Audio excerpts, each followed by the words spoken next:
ओम ब्रह्म सत्यम सर्वथा। हम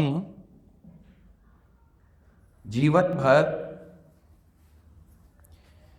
इस प्रयास में लगे रहते हैं कि मेरा जीवन कैसे खुशनुमा हो, मेरे परिवार का जीवन कैसे खुशनुमा हो। हम सब खुश रहना चाहते हैं, ठीक है। इस वाणी में आया है कि ईश्वर को हम कैसे खुश कर सकते हैं, ठीक है। पहले हम चंद पंक्तियों में ईश्वर को कैसे खुश रख सकते हैं इसको श्रवण करेंगे। फिर मेरा जीवन कैसे खुशनुमा हो सकता है, कैसे चिंताओं से मुक्त हो सकता है, कैसे मैं हमेशा हैप्पी हैप्पी रह सकता हूँ, कैसे मेरा चेहरा सबके सामने मुस्कुराते हुए रह सकता है। सतगुरुदेव कह रहे हैं, देखिए, पहली बात तो ये मान लीजिए दृढ़ता से कि इस ग्रंथ में सतगुरुदेव जी ने जो भी लिखा है वो 100% सत्य है। कुछ बनावट नहीं है, कोई काल्पनिक नहीं है, बिल्कुल ट्रुथ के सिवा कुछ नहीं है। तो क्या कह रहे हैं गुरुदेव, ऐसे मार्ग में नित चालो जहां से हरखे दीन दयाल। हरखे का मतलब होता है हर्षित होना।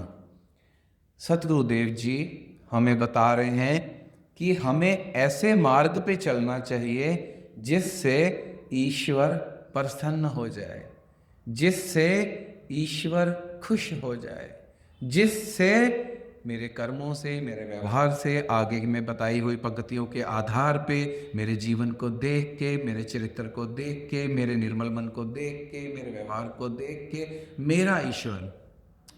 मेरा ईश्वर खुश हो जाए। कौन अपने ईश्वर को रिझाना चाहता है, कौन नहीं है जो नहीं रिझाना चाहता। इसलिए अगर आप अपने ईश्वर को हरखे यानी हर्षित यानी खुश करना चाहते हैं तो आपको उनकी बताई हुई युक्तियों को जीवन में अपनाना पड़ेगा। फिर सुनिए, ऐसे मार्ग में नित चालो जहाँ से हर खे दीन दयालो। कौन सा मार्ग है? मार्ग नंबर 1, ध्यान दीजिएगा। क्या? सतपुरुषों की संगत धारो, सत सिखया दे विचारो। देखिए, सबसे पहले अगर हमें ईश्वर को खुश करना है तो हमें सत्पुरुषों की संगत को धारण करना पड़ेगा। देखिए, जब भी तब्दीली आती है वह किसी में भी उसकी संगत से आती है। आपकी संगत अगर ठीक नहीं है तो आप देखो, ध्यान देना, आपने कुछ नहीं किया, अगर आपकी संगत गलत है, उसने कुछ कर दिया तो पुलिस आपको भी पकड़ के ले जाती है। पता है ना, सारे संगी साथी समेट लिए जाते हैं, चलो भी चलो, इसको भी पकड़ो, इसको भी पकड़ो। इसलिए संगत का बहुत असर होता है। जिस संगत में मैं रहता हूं, जैसे खाने पीने व्यवहार के लोगों के साथ मेरी संगत है, वैसा ही मेरा चरित्र बन जाता है, वैसा ही मेरा व्यवहार बन जाता है, वैसे ही मेरी बोलचाल बन जाती है, वैसे ही मैं अपने आप को बना लेता हूं। अगर आप ईश्वर को खुश करना चाहते हैं, अगर आपको लगता है कि मैं ईश्वर जिससे हर्षित हो वो करूं, तो सतगुरुदेव जी ने पहली बात ये बताई कि सत्पुरुषों की संगत धारो। जहां जहां भी आपका मन लगता है, जिस जिस गुरु में भी आपकी श्रद्धा है, जिस जिस महाराज जी का भी सत्संग आपको ठंडक देता है, उस गुरु, उस संत, उस महाराज जी से संगत करिए। संगत करिए यानी उनके साथ मेल। शारीरिक रूप से संगत की बात नहीं हो रही। अगर ये ग्रंथ आप घर में बैठ के उनके वचनों को धारण कर लेते हैं यानी संग कर लेते हैं, उन्होंने कहा एग्जाम्पल, सत्य बोलो। जरूरी नहीं आश्रम मंदिर जाएं तभी सीखें। अगर आपने बात सीख ली सत्पुरुषों की कि सत्य बोलना है, आपने अगर सत्य का संग कर लिया, इट मीन्स आपने सत्पुरुषों का संग कर लिया। अगर आपने सत्पुरुषों की बात को नहीं माना तो आप उनके साथ एक ही कमरे में वर्षों रहो, वर्षों, कुछ नहीं होने वाला। सत्पुरुषों की संगत का मतलब ये नहीं समझना कि मैंने महीने में एक बार अपने गुरु के पास जाना है, माथा टेक के आना है। वो भी बहुत अच्छी बात है, लेकिन माथा टेकने के साथ साथ उनकी एक सत्य शिक्षा को भी अपने जीवन में लेके आना है। सत्पुरुषों की संगत धारो, केवल इससे काम कंप्लीट नहीं होगा। काम कंप्लीट कब होगा? सत सिखया हृदय विचारो। जहां भी आपकी श्रद्धा है, जिस भी ग्रंथ पे आपकी श्रद्धा है, जिस भी गुरु पे आपकी श्रद्धा है, जब भी आप वहां उनका संग करने जाएं तो आप उनकी एक एक बताई हुई बात को बहुत ध्यान से अपने हृदय में नोट करके लाएं। फिर वहां से जब आए तो उसको पेन डाउन कर लें। पेन डाउन करने के बाद उसको अपने जीवन में धीरे धीरे उतारना है। उतारना बहुत जरूरी है। सत्य शिक्षा हृदय विचारो, बार बार चिंतन करना है, बार बार मनन करना है। आज मैं सत्संग में गया था, आज वहां पे ये बातें बताई थी, इसमें से मुझे ये बात अपनानी है, मुझे अपने इस विकार को समाप्त करना है, तभी जीवन बदलेगा प्रेमियों। केवल सुन लेने से भाव बन जाते हैं। ज्यादा प्रगति तभी होगी, ईश्वर आपके तभी प्रसन्न होंगे जब आप ईश्वर के कहे अनुसार, जब आप सत्पुरुषों के कहे अनुसार उन सत्य वचनों को अपने हृदय में धारण कर लेंगे। धारण करने से ही कल्याण होगा। सत्संग आपने एक मन सुन लिया, मन यानी क्विंटलों के हिसाब से, और धारण कुछ नहीं किया तो ज्यादा फर्क नहीं पड़ने वाला। अगर आपने एक कण भी धारण कर लिया तो वो एक मन सत्संग से ज्यादा आपके लिए सतमार्ग की ओर अग्रसर करवाने वाला हो जाएगा। हम केवल समता आश्रम की बात नहीं करते। जहां भी आप जाएं, जब भी आप जाएं, किसी चौकी में जाएं, किसी कथा में जाएं, वहां जो भी एक बात जरूर लेकर आए। ऐसा ना हो कि खाली हाथ आ जाए, बड़ा घाटा है। सत्संग में गए, लोगों ने भी देखा, वाह वाह भी हुई, और फिर भी मैं खाली हाथ आ गया। अगर मेरा बच्चा स्कूल से खाली हाथ बिना कुछ पढ़े आ जाए तो मैं उसकी पिटाई कर देता हूं। इसलिए अगर हमें अपने ईश्वर को प्रसन्न चित्त करना है तो सत्य पुरुषों की संगत धारो, सत्य सिखिया हृदय विचारो। आगे क्या कह रहे हैं? बड़ी कमाल की लाइन है। दृढ़ निश्चय प्रभु चरण में राखो, दृढ़ निश्चय प्रभु चरण में राखो। मेरा निश्चय प्रभु के चरणों में ठीक से नहीं हो पाता, मैं ईश्वर पर ठीक से विश्वास नहीं कर पाता। क्यों? सत्य सब कुछ तिस की आज्ञा में भाखो, सब कुछ तिस की आज्ञा में भाखो।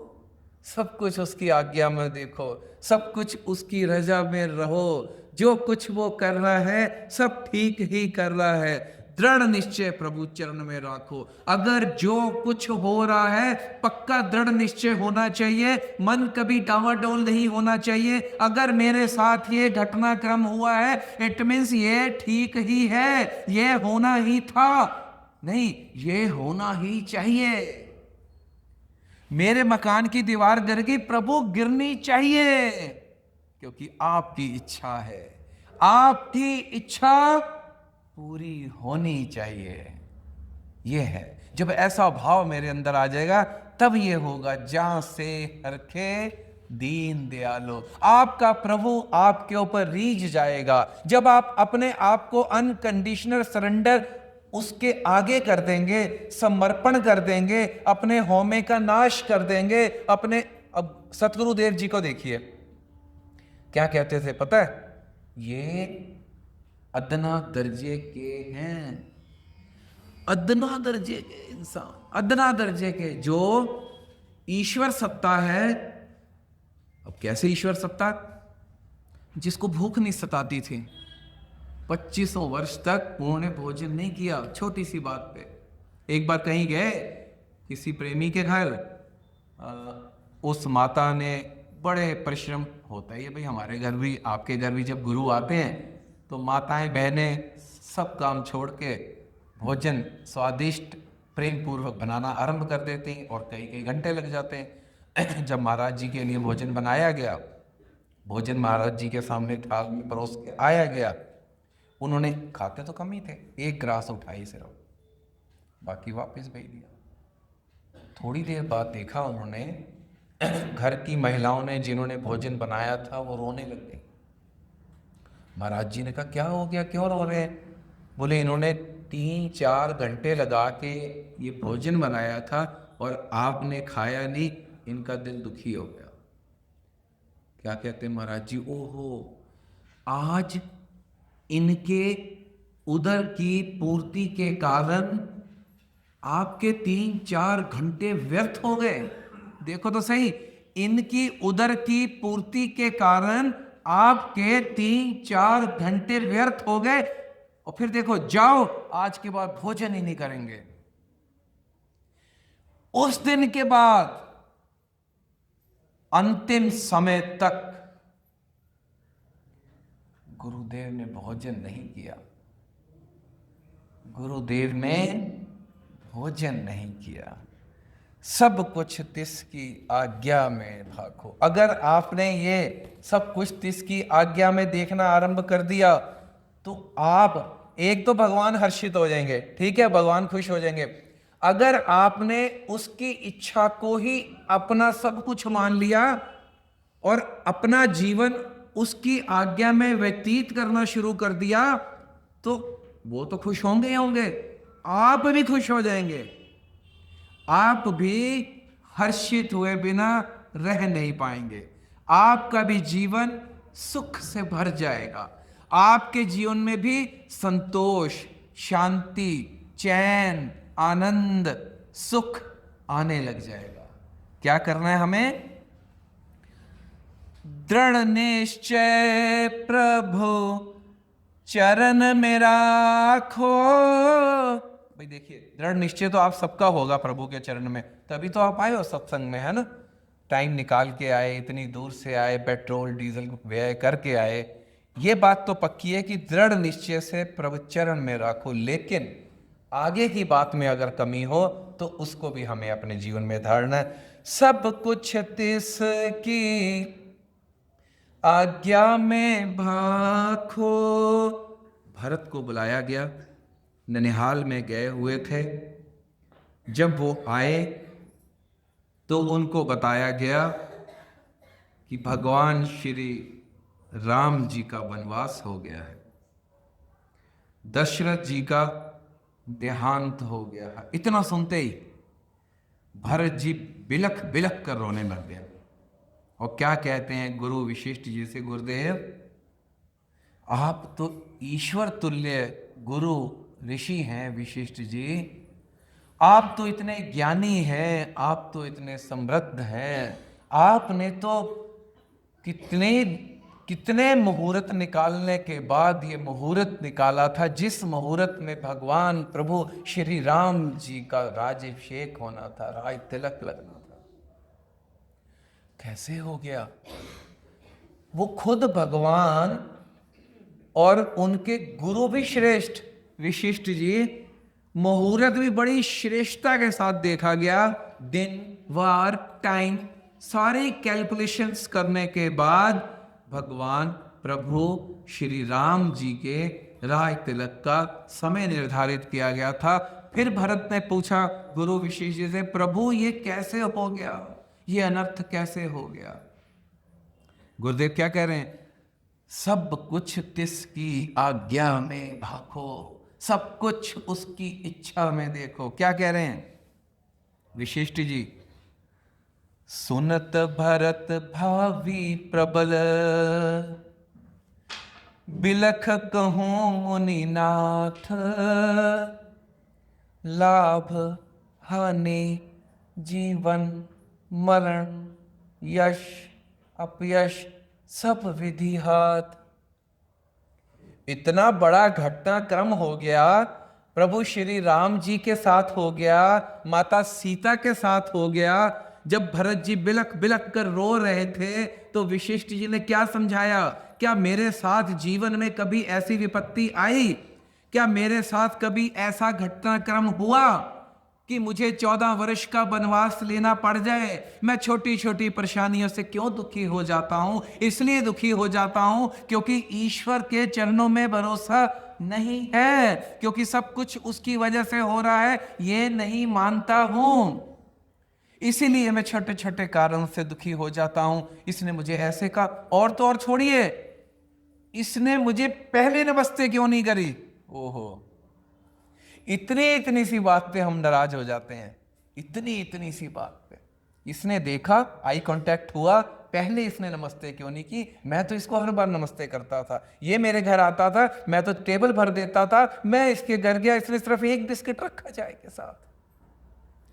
छोटी छोटी बातों को, परेशानियों को हमने अपने जीवन के दुख का रूप बना दिया है। अगर जीवन से दुखों की निवृत्ति चाहते हैं, अगर जीवन में खुश होना चाहते हैं, अगर अंतःकरण से प्रसन्न चित्त होना चाहते हैं, अगर अपने मन को निर्मल करना चाहते हैं, अगर इसी जीवन में ही प्रभु के दर्शन करना चाहते हैं, अगर आप इस संयोग को प्राप्त करना चाहते हैं, तो सुनत भरत भावी प्रबल, आपने भी इस बात को अपने जीवन में धारण करना है। दुख सुख आएंगे, उतार चढ़ाव आएंगे, आपने क्या करना है? लाभ हानि जीवन मरण यश अपयश सब विधि हाथ। सब कुछ विधाता के हाथ में है, आपके हाथ में कुछ भी नहीं है। आप सुखी हो जाओ, दुखी हो जाओ, कुछ नहीं है, आपके हाथ में कुछ नहीं है। सतगुरुदेव जी क्या कह रहे हैं? इसी से मिलती जुलती बात, दुख सुख दोनों जब मन से त्यागी। हम सुख को तो पकड़ लेना चाहते हैं ना, वो कहते हैं सुख को भी नहीं। दुख सुख दोनों जब मन से त्यागी, समता सार तब पाए अनुरागी। अगर आप समतावादी हैं, अगर आप समता के सार को पहचानना चाहते हैं, अगर आपको लगता है कि मुझे यहां आते हुए 20, 25, 30 साल हो गए, अगर आपको इस बात का गौरव है कि आप समतावादी हैं, अगर आप गुरु का अपने आप को सच्चा शिष्य मानते हैं, तो आपको दुख सुख दोनों जब मन से त्यागी, समता सार तब पाए अनुरागी। दुख सुख जब छोड़ देंगे तो सम हो जाएंगे। जब आपका जीवन सम हो जाएगा तो आप समतावादी कहलाने के हकदार हो जाएंगे। अगर सीधा सीधा सब कुछ हो जाए ना आपकी लाइफ में, अगर सब कुछ सीधा सीधा हो गया, it means you are dead. ECG machine में जब मेरी मशीन की धार सीधी चलती है, इसका मतलब मैं मर गया। जब मेरी ECG machine up down up down up down up down करती है तो मैं जीवित हूं, मैं जिंदा हूं, मैं शेष हूं। इसलिए लाइफ में उतार चढ़ाव आते हैं, अच्छा टाइम बुरा टाइम, सुख है दुख है, आते हैं। जिसको हमारे साथ ना एक बहुत बड़ी मिस्टेक है, जो टेम्परेरी है हम उसके साथ अटैच हो जाते हैं। कैसे? देखिए, जिसको जाने से कोई ताकत रोक नहीं सकती वो है अच्छा टाइम। हम सब चाहते हैं ना मेरे साथ सब बढ़िया बढ़िया होता रहे, मुझे सब इज्जत दें, मुझे सब प्रेम करें।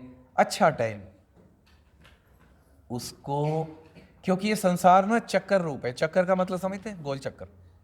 चक्कर का मतलब जो चीज ऊपर है वो नीचे आएगी, जो नीचे है वो ऊपर जाएगी। संसार एक चक्कर रूप है। इस चक्कर में मैंने ऊपर वाले सिरे को पकड़ लिया और दिल लगा लिया इसके साथ, और वो सिरा नीचे आना ही आना है। मेरे दुख का ये कारण है कि मैं जो चीज जाने वाली है उससे अटैच हो गया, और जो चीज आने वाली है उसको आने नहीं देना चाहता। यानी बुरा टाइम, यानी दुख, यानी हानि, यानी रोग, यानी कुछ भी ऐसा जो मेरे लिए हानिकारक हो। हानि और लाभ, दुख और सुख सबके जीवन में आता है, सबके जीवन में आता है।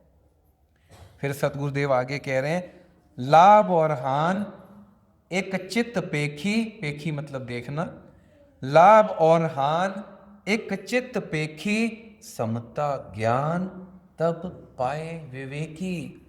वो विवेकी है, वो बुद्धिमान है, वो सुजान है, वो अक्लमंद है, जो लाभ और हानि को एक ही दृष्टि से देखता है। समता ज्ञान तब पाए विवेकी।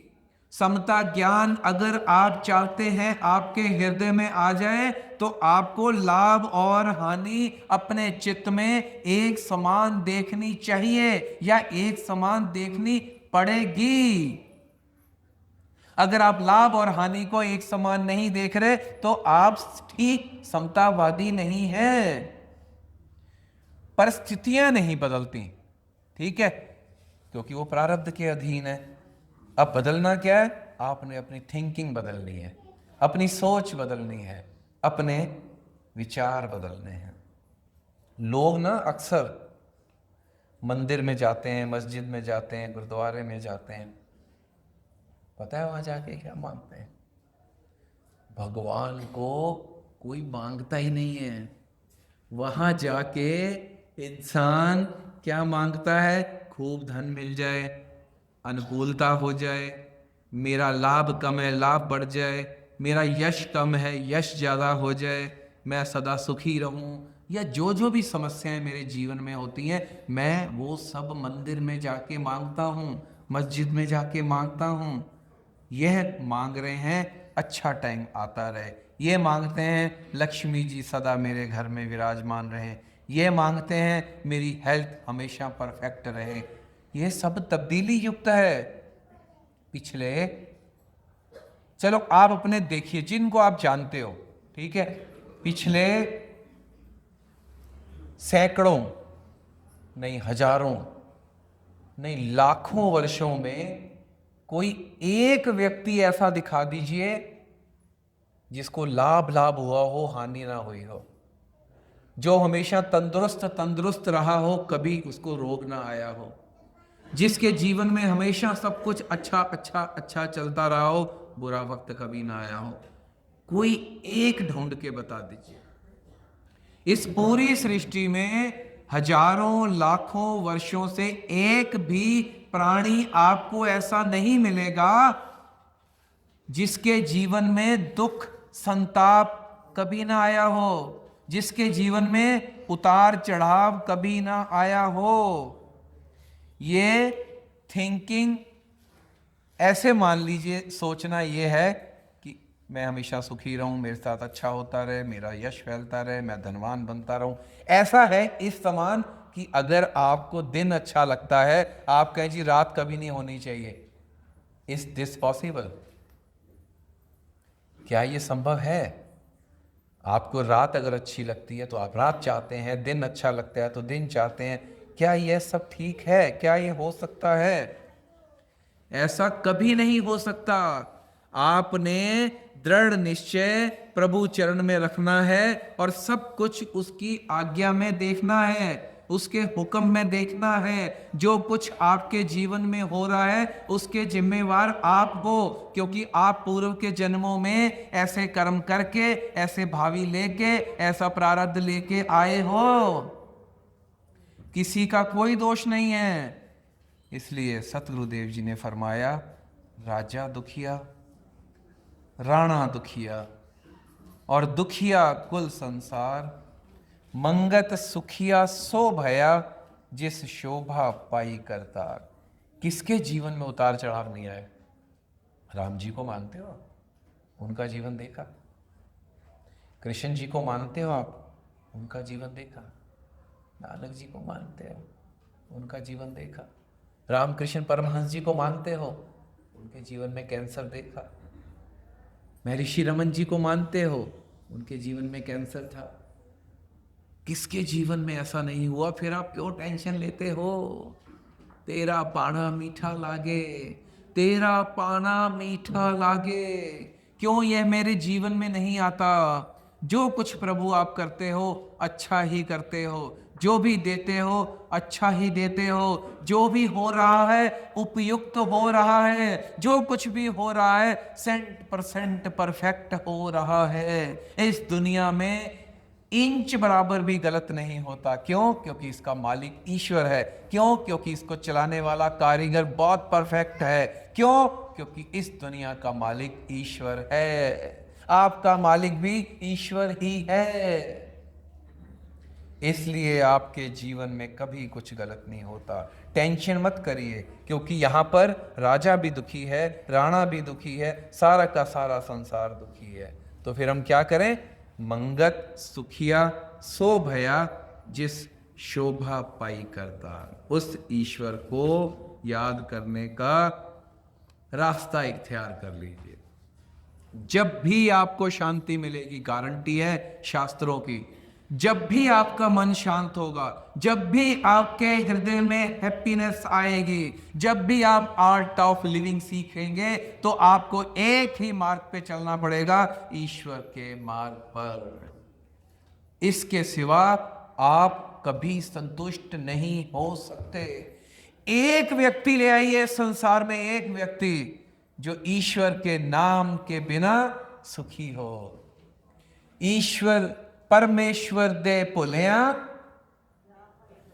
व्यापन सभे रोग, व्यापन सभे रोग।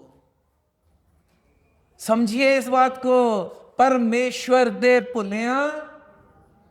अगर आपके जीवन में कोई दुख है, इट मीन्स आप ईश्वर को भूल गए हो। अगर आपके जीवन में कोई संताप है, आप ईश्वर को भूले होगे, तभी संताप हुआ। परमेश्वर दे भुलिया व्यापन सभे रोग, सारे के सारे रोग, सारे के सारे दुख, सारे के सारे कलह, सारे के सारे क्लेश, सारे के सारे संताप अगर आपके जीवन में हैं, इनमें से एक भी वस्तु अगर आपके जीवन में है, तो अंतःकरण में झांकना, आप उस दिन ईश्वर को भूले होंगे। जिस दिन आपके साथ कुछ गलत घटा, इट मीन्स आप उस दिन परमेश्वर को जरूर भूले होंगे। उसी वक्त याद आरंभ कर दीजिए, उसी वक्त आपके दुख, कलह, क्लेश, संताप, टेंशन सब नाश होने लग जाएगा।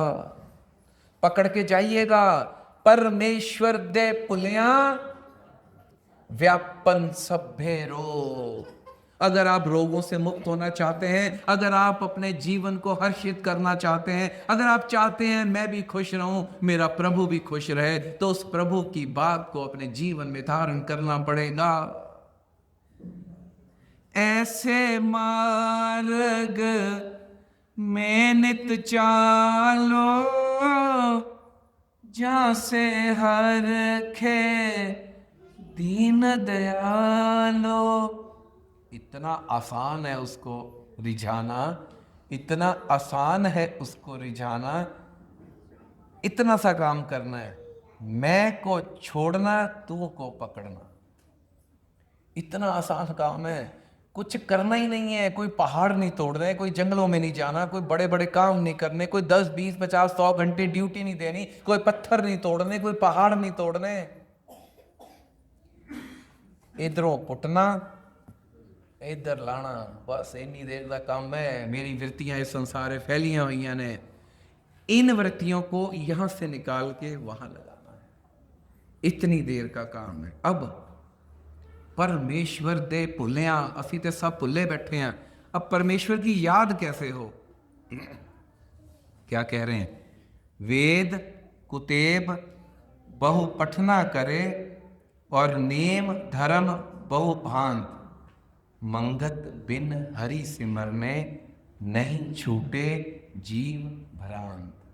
अगर मैंने वेद भी बहुत पढ़ लिए, कुतैब भी बहुत पढ़ लिए, बहुत तरीके के नियम भी कर लिए, उल्टा भी लटक गया, पानी में खड़े भी हो गया, क्या क्या नहीं किया, अगर सिमरन नहीं किया, ध्यान रखना, कितने आप नियम धारण कर लीजिए, कितने बड़े बड़े व्याख्यान कर लीजिए, ग्रंथों को रट के पी लीजिए, रट के, फिर भी कह रहे हैं वेद कुतेब बहु पठना करे, और नेम धर्म बहु भान, मंगत बिन हरि सिमरने, नहीं छूटे जीव भ्रांत।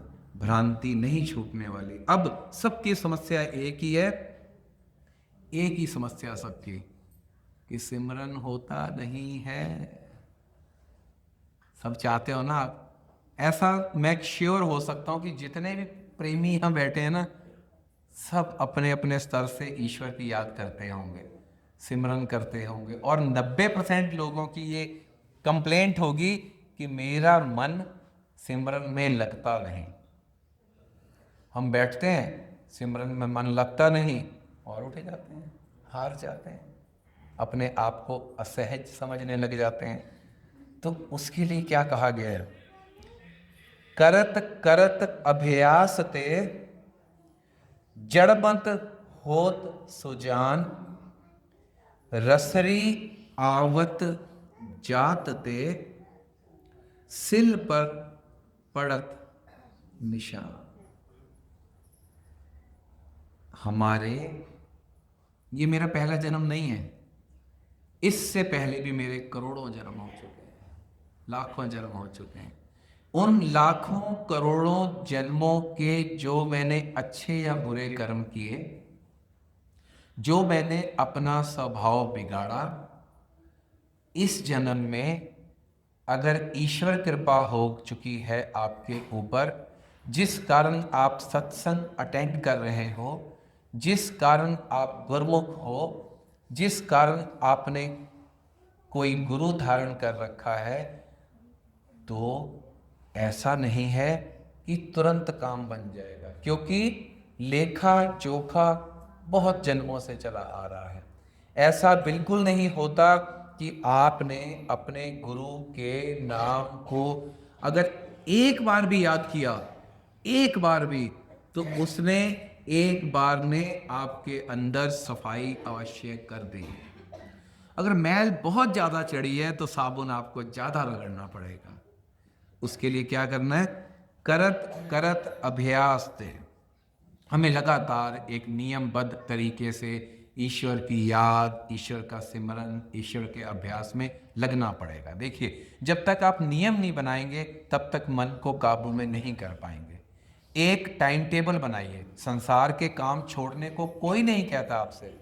आप दुकान का काम अच्छे तरीके से करिए, फुल एनर्जी के साथ, एनर्जेटिक होकर। आप अगर जॉब में है तो जॉब में भी बड़े अच्छे तरीके से, बड़ी बुद्धिमानी से सब कार्य करिए। बुद्धि का पूरा उपयोग व्यापार में भी करिए। व्यापार को अगर बढ़ाना चाहते हैं, बढ़ाने की भी छूट है, लेकिन संसारिक काम करने के लिए भी एक टाइम टेबल होना चाहिए, और पुरुषार्थ के काम करने के लिए भी एक टाइम टेबल होना चाहिए। देखो, मन लगता है नहीं लगता, अभी उसकी कोई बात नहीं हुई। जब आपका बच्चा पहले दिन स्कूल में गया था, पहले दिन ही उसने आईएएस नहीं कर लिया था। कितने वर्षों वो गया, कितना आपने उसको समझाया, कितना आपने उसको डांटा, कितना माओ ने उसको पीटा, अपने दिल के टुकड़े को पीटा कि पढ़ता नहीं है। लेकिन एक दिन ऐसा आया, उसने बहुत बड़ी विद्या हासिल करके उस माँ का भी नाम रोशन कर दिया। आपके घरों में भी होता है। जैसे लगातार करत करत अभ्यास, वो ना पढ़ने वाला बच्चा पढ़ लिख के बहुत बड़ा ऑफिसर बन गया, ऐसे ही आपका मन भी करत करत अभ्यास, करत करत अभ्यास, करत करत अभ्यास। अगर आपने एक टाइम निश्चित कर लिया, उस टाइम में आपका मन नहीं लगता, तो आपने समय से पहले नहीं उठना। जब आपके मन को लगेगा कि मेरा मालिक यानी ये आत्मा, ये तो बड़ा ढीठ है, यानी आत्मा मेरे बस में अब नहीं है, तो वो धीरे धीरे सरेंडर करने लग जाएगा। आप करके देखिए, धीरे धीरे आपका मन आपके अधीन होने लगेगा और एक दिन ऐसा आएगा कि आपको ईश्वर से भेंट करा देगा। रस्सिरी आवत जातते सिल पर पड़त निशान। आप देखिए, जो पेड़ होता है जड़ मत होत सुजान, क्या होता है वो? वर्षों तक, देखो पहले दिन कोई पेड़ फल नहीं दे देता, वर्षों तक उस उपमा लेता है, सूर्य से रोशनी लेता है, वायुमंडल से वायु लेता है, जमीन से पानी लेता है, फिर आप उसकी रक्षा भी करते हो, उसके चारों तरफ मेड़ लगा देते हो ताकि, कमज़ोर होता है शुरू में, फिर वही पेड़ एक दिन बहुत मजबूत हो जाता है। ऐसे ही आपको अपने मन के चारों तरफ मेड़ लगानी है। बुरी तरफ जाता है मत ले जाइए, गलत संगत है बिल्कुल छोड़ दीजिए, मोबाइल में गलत चीज़ देखनी बिल्कुल छोड़ दीजिए, जहाँ लगता है कि आपका मन विकार में फंस सकता है उसको बिल्कुल छोड़ दीजिए, बिल्कुल छोड़ दीजिए। जीवन बहुत छोटा है, कोई सुबह मेरे जीवन की आखिरी सुबह भी हो सकती है। इसलिए जैसे रसरी आवत जाते सिल पर पड़त निशान, इतनी कमजोर रस्सी, इतना कठोर पत्थर, आप देखो रस्सी गई आई गई आई, इतनी कमजोर रस्सी इतने कठोर पत्थर पे भी निशान छोड़ देती है। क्या आपका मन उस पत्थर से भी ज्यादा पथरीला है? अगर आप अपने गुरु के द्वार दिए हुए नाम का जाप करते हैं उस पे भी निशान पड़ते हैं। अगर पत्थर रूपी मेरा मन है तो उस सिल रूपी मन पे भी निशान पड़ते हैं, लेकिन बहुत लंबी प्रक्रिया के बाद। जीवन में सिमरन, सेवा, सत्संग यह अवश्य ही होना चाहिए। फिर क्या कह रहे हैं? राम राम रटते रहो, जब लग घट में प्राण, कभी तो दीनानाथ के भनक पड़ेगी कान। सब कुछ तिसकी आज्ञा में भाखो, सब कुछ उसकी आज्ञा में देखना है। विश्वामित्र जी एक बार अपने आश्रम से अयोध्या में आए, ठीक है, तो उनकी बहुत सेवा की गई, मान सम्मान किया गया। तो जब वो वापस गए तो दशरथ जी ने एक चौपाई कही, अगर ये चौपाई मेरे जीवन में आ गई तो निश्चित मानना तब्दीली अवश्य होगी, निश्चित मानिएगा, खाली हाथ मत लेके जाइएगा, कुछ ना कुछ अगर आपको ठीक लगा हो तो अवश्य लेके जाने की कोशिश करिएगा। क्या कहते हैं? इतने बड़े राजा, इतनी सेवा की, जब उनको छोड़ने गए तो क्या कहते हैं? अयोध्या से आश्रम तक छोड़ने गए उनको, जब वापिस चलने लगे हाथ जोड़ के खड़े हो गए। इतने राजा बड़े, देखो क्या कहते हैं? नाथ सकल संपदा तुम्हारी, मैं सेवक समेत सुत नारी। छोटी बात है। नाथ सकल यानी कि हे प्रभु, सकल मतलब सब कुछ, संपदा तुम्हारी, सारी की सारी संपत्ति। दशरथ जी कह रहे हैं अपने गुरुदेव से, नाथ सकल संपदा तुम्हारी। क्या मैंने कभी अपने घर के मंदिर में बैठ के ये कहा कि नाथ ये सारी संपत्ति तेरी है, प्रभु इस संपत्ति के आप मालिक हो? क्या मैंने कभी कहा मैं सेवक समेत सुत नारी, सुत यानी बच्चे, नारी यानी पत्नी, मैं आपका सेवक हूं बच्चों और पत्नी सहित? कब मैंने हृदय की गहराइयों से ईश्वर के आगे ऐसी प्रार्थना करी कि प्रभु नाथ सकल संपदा तुम्हारी, मैं सेवक समेत सुत नारी, समेत सुत नारी। इसका अगर उदाहरण देखना है ना सेवक का, हमें दूर कहीं जाने की जरूरत नहीं, आज का जो सत्संग हमारे प्रेमी भाई प्रदीप जी के द्वारा किया गया है ना, आप उनका जीवन ही सिर्फ देख लीजिए, ठीक है। हर दिल अजीज है, इतनी ऊंची सोच। इनसे बात चल रही थी पीछे, इनका बर्थ हुआ है 14 मार्च 1966 को। कितनी एज समझते हो आप भाई? पता है वो अपनी एज कितनी बताते हैं? आप पूछना, हाँ जी प्रदीप जी आपकी एज कितनी? कहते मेरी एज 9 साल है। मैं कहोगे 9 साल? किस कैलकुलेशन से 9 साल हो गई? तो कहते हैं 14 अक्टूबर 2016 को मैं समता से जुड़ा था, मेरा असली जन्म तो तभी हुआ था। ओहो, मेरा असली जन्म 2016 में हुआ था। उस कैलकुलेशन से कहते हैं मैं 9 वर्ष का हूं। यानी अगर मेरे जीवन में सत्य प्रकाशित होने लग गया, मेरा वास्तविक जन्म तभी से हुआ। अगर मैंने ईश्वर को भूल के जीवन व्यतीत कर लिया तो मेरा जीवन व्यर्थ है। संसारी पदार्थ इकट्ठे कर दिए, सब छूटने वाले हैं। जीवन तभी से आरंभ होता है जब आप अपने गुरु दर लड़ फड़ लेंदे हो, जब गुरु की बात को मान लेते हो, जब सब कुछ तिसकी आज्ञा में देखने लग जाते हो, जब दृढ़ निश्चय प्रभु के चरण में रख लेते हो, जब सत्पुरुषों की संगत को धारण कर लेते हो, जब सत्य शिक्षा को अपने हृदय में उतार लेते हो। कितना जिए कोई महत्व नहीं है, कैसा जिए वो बहुत महत्व है। जो कह रहे हैं ना वो, मैं सेवक समेत सुत नारी, क्या मतलब? ये समझिए कि सेवा की मूर्त है ये मत समझना कि वो यहाँ सुन रहे होंगे तो कोई बटरिंग हो रही है। सच बात की जा रही है यहाँ से, ठीक है। किचन की कोई सेवा हो तो एक ही नाम सबकी जुबान पे, ज्योली कोट में लंगर बनाना हो तो एक ही नाम सबकी जुबान पे, कोई भी सेवा करनी हो, प्लम्बर चाहिए तो भी एक नाम सबकी जुबान पे, ठीक है। इलेक्ट्रीशियन चाहिए तो भी एक ही नाम सबकी जुबान पे। क्या?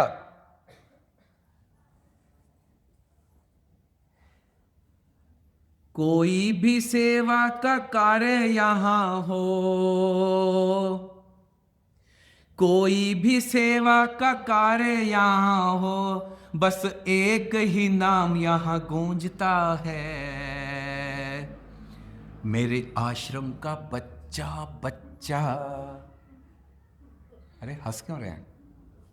मेरे आश्रम का बच्चा बच्चा परदीप को ही ढूंढता है, मेरे आश्रम का बच्चा बच्चा प्रदीप जी को ही ढूंढता है। सच बता रहा हूं, एक ही नाम गूंजता है, ये गलत बात नहीं है, ठीक है। कोई भी दिक्कत हो, हाँ जी ये हमारे प्रेमी जी आए हैं, ये भी बहुत सेवादार है बरेली से, वहाँ कोई पत्थर टूटा था, इन्होंने जरा सा कह दिया प्रेमी जी थोड़ा सीमेंट मिल जाए तो मैं इसको रिपेयर कर दूँ। मिनट से पहले पालम सिटी में जो इनका मकान बन रहा है वहाँ गए, सीमेंट ला के रख दिया, किसी से पूछा नहीं, पैसे का हिसाब नहीं, क्या करना। हम तो टालते हैं ना, छोटी छोटी सेवा को टालते हैं, नहीं, ये सेवा की मूर्त है। कुछ भी काम हो, ठीक है। मेरे आश्रम का बच्चा बच्चा प्रदीप को ही ढूंढता है। हमें भी कोई यहाँ काम होता है ना, क्यों जिंदर मोहन जी, है ना? सभी लोग जानते हैं, सभी गवाही इनकी दे सकते हैं। ये अति शियोक्ति आपको लग सकती है, आप कह सकते हो यार ये क्या बात हुई, लेकिन इसका प्रूफ मैं आपको दूंगा, अभी इसका प्रूफ आपको दे के जाऊंगा। घटना है 2020 की, प्रेमी के प्लेटलेट्स कम हो गए थे, होड़ मच गई थी, होड़, मैं ब्लड दूंगा, मैं ब्लड दूंगा। एक नहीं, 2 नहीं, 10 नहीं, 20 नहीं, 30 नहीं, 40 नहीं, 45 नहीं, 47 बोतल खून चढ़ा था प्रेमी जी को 5 साल पहले। कौन लोग गए थे वहां पे? ये उनकी सेवा का भाव खींच के, अंत में तो यह हाल हो गया कि ब्लड देने वालों की लाइन थी और कह रहे थे नहीं जी बस हो गया काम, जाओ। मुझे ऐसा लगता है कि मेरा जीवन तो ऐसा नहीं है, अगर मुझे ब्लड की जरूरत पड़ी, मुझे तो 47 लोग ब्लड देने वाले नहीं मिलेंगे, कम है। सोचो चिंतन करिए। अगर मुझे इनके जीवन से शिक्षा लेनी है, क्या मेरा जीवन ऐसा है? अगर मेरे साथ कोई दुर्घटना घटित हो जाए, क्या मुझे 50 बोतल खून इस शहर में देने वाले हैं? रिश्तेदारों में ऐसे लोग हैं कि एकदम आगे आए बोले लो जी ब्लड मैं देता हूं, कतराते हैं लोग। अगर आपने किसी के लिए त्याग किया होगा तभी वो आपके लिए त्याग करता है। खून देना कोई छोटी बात नहीं है।